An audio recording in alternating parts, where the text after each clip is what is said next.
आणि पिंपरी चिंचवडमध्ये अजित पवारांना मोठा धक्का बसतोय। अजित पवार गटाच्या शहराध्यक्षांसह 4 पदाधिकाऱ्यांनी राजीनामे दिलेले आहेत आणि राष्ट्रवादीच्या शरद पवार गटामध्ये आज ते पक्षप्रवेश करणार आहेत। शरद पवारांच्या उपस्थितीमध्ये हा पक्षप्रवेश पार पडेल अशी माहिती मिळतेय। माजी आमदार विलास लांडेही शरद पवार गटामध्ये प्रवेश करण्याची शक्यता आहे।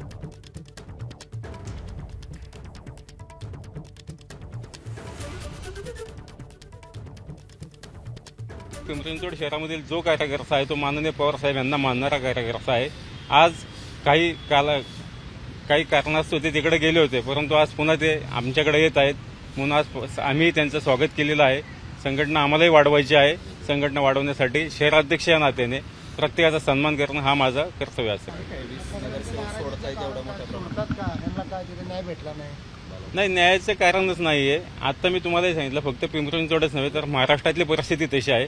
अजित पवार गटातील मॅक्झिमम लोक हे माननीय पवार साहेबांकडे आज पण येत आहे, भेटत आहे, चर्चा करत आहे। कोणाला घ्यायचं कोणाला नाही घ्यायचं हा सर्वस्वी अधिकार हा माननीय पवार साहेब यांचा असेल, परंतु राज्यामध्ये अजित पवारांच्या विरोधात नाराजीचा सूर नक्कीच आहे, हे आज आपल्याला सांगू शकतो। एबीपी माझा, उघडा डोळे बघा नीट।